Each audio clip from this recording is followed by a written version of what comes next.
বিসমিল্লাহির রহমানির রহিম। সম্মানিত দর্শক ও শ্রোতা মণ্ডলী, আসসালামু আলাইকুম। গত ঈদের 2-3 দিন আগের কথা, মসজিদে ইমাম সাহেব রুকুতে গিয়েছেন।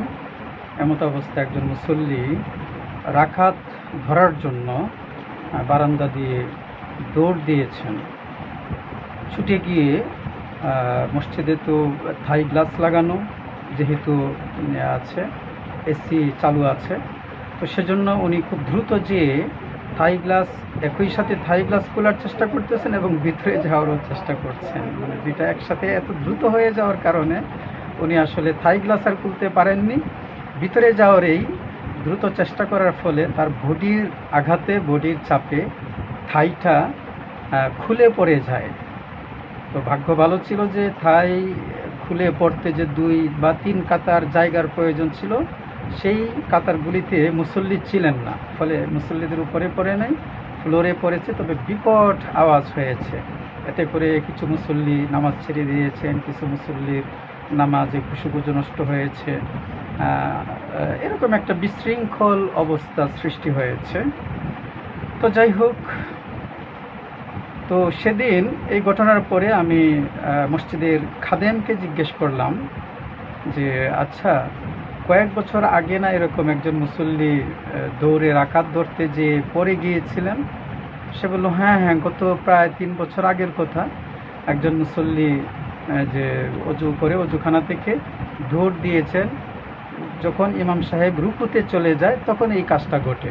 তখন পিছনে যে মুসল্লিরা থাকেন অজুখানায়, তারা দৌড় দেয়, প্রচণ্ড রকম একটা দৌড় দেয়, ম্যারাথন দৌড়ের মতোই সে দৌড়টা হয়।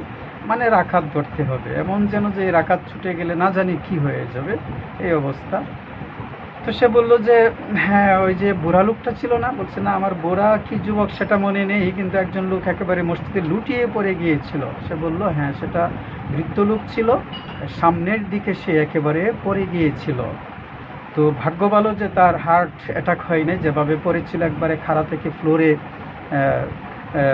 উপর হয়ে পড়ে গিয়েছিল। তো আমাদের মতো এখনকার যে মানুষ আছি আমরা, আমাদের মতো এরকম ড্যামেজ হার্টের লোক হলে হয়তো হার্ট স্ট্রোক হয়ে যেত, অ্যাটাক হয়ে যেত। কিন্তু তিনি যেহেতু বয়োবৃদ্ধ, আগেকার দিনের মানুষ, তাদের হার্ট অনেক শক্ত, সেজন্য তার হার্টে অ্যাটাক হয় নাই।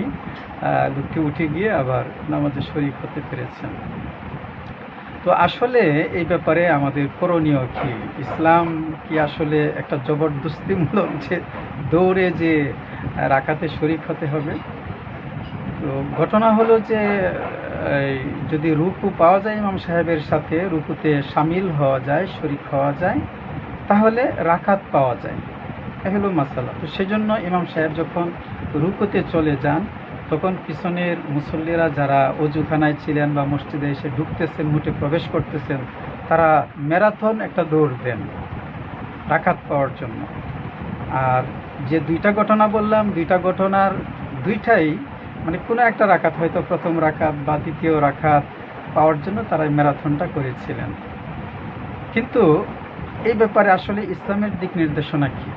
আল্লাহ রাসূল সাল্লাল্লাহু আলাইহি সাল্লাম বলেছেন, তোমরা দৌড়ে এসে, তাড়াহুড়া করে এসে জামাতে শরীক হবে না, বরং শুধু মসজিদের ভিতরের কথা না, রাস্তার কথাও বলেছেন। বাড়ি থেকে বের হয়ে রাস্তা দিয়ে স্বাভাবিক গতিতে হেঁটে আসবে, যেভাবে তুমি স্বাভাবিকভাবে হেঁটে চলাচল করো, সেভাবে হেঁটে আসবে। মসজিদে ঢুকে স্বাভাবিকভাবে হেঁটে এসে জামাতে শরীক হবে। সেখানে ইমাম সাহেব রুকুতে থাকুক বা কিয়াম অবস্থায় থাকুক, সেজদারত অবস্থায় থাকুক বা দরমিয়ানি বৈঠকে রত থাকুক, যে অবস্থায় থাকুক, স্বাভাবিকভাবে এসে জামাতে শরীক হওয়ার কথা বলা হয়েছে। তাড়াহুড়ার কথা নিষেধ করা হয়েছে এবং দৌড়ে আসার কথা নিষেধ করা হয়েছে। কিন্তু আমরা একটি ভালো কাজ করতে এসে, আল্লাহর হুকুম পালন করতে এসে নবীর তরিকায় পালন করি না। আমি যেটা অন্যান্য ভিডিওতেও বলি যে আল্লাহর প্রত্যেকটা হুকুম নবীর তরিকায় পালন করতে হবে। তো নবীর তরিকা হলো রাস্তা দিয়ে স্বাভাবিকভাবে হেঁটে আসতে হবে, দৌড়াদৌড়ি করা যাবে না। জামাত শুরু হয়ে গিয়েছে, এই জন্য দৌড়াদৌড়ি করা যাবে না। মসজিদে ঢোকার পর দেখা গিয়েছে বা অজুখানায় থাকতে দেখা যাচ্ছে যে ইমাম সাহেব রুকুতে চলে গিয়েছেন, মানে আমার এই রাকাতটা ছুটে যাবে, সেজন্য ম্যারাথন দৌড় দেওয়া যাবে না। স্বাভাবিকভাবেই যেতে হবে। রাকাত এটা চলে গিয়েছে, পরে রাকাত তো আছে।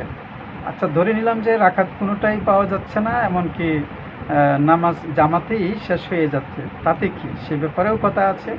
আপনি ঘর থেকে বেরিয়েছেন জামাতে শরিক হওয়ার জন্য, জামাতে নামাজ পড়ার জন্য, আপনি তখনই জামাতে শরিক হয়ে নামাজ পড়ার সওয়াবটুকু অর্জন করে ফেলেছেন।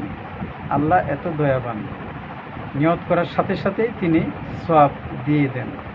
তো আপনি রাস্তা দিয়ে স্বাভাবিকভাবে এসে মসজিদে এসে ম্যারাথন দৌড় না দিয়ে যদি জামাতেও ফেল করে ফেলেন, যে ইমাম সাহেব সালাম ফিরিয়ে ফেলেছেন, নামাজ শেষ করে ফেলেছেন, আপনি শরিক হতে পারলেন না, সে অবস্থায়ও দৌড় দেওয়ার প্রয়োজন নেই, ম্যারাথন করার প্রয়োজন নেই।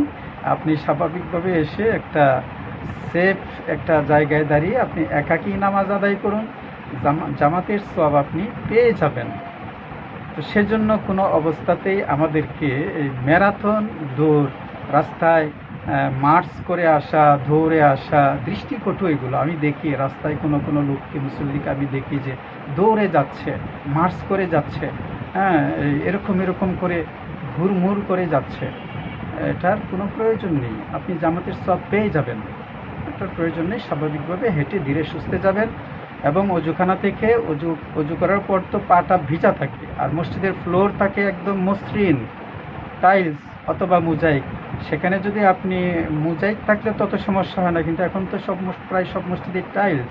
তো টাইলসে যখন একটু পানি লাগে তখন সেটা পিচ্ছিল হয়ে যায়, আর সেই অবস্থায় যদি ম্যারাথন দৌড় দেওয়া হয় তাহলে তো পড়ে যাওয়া স্বাভাবিক।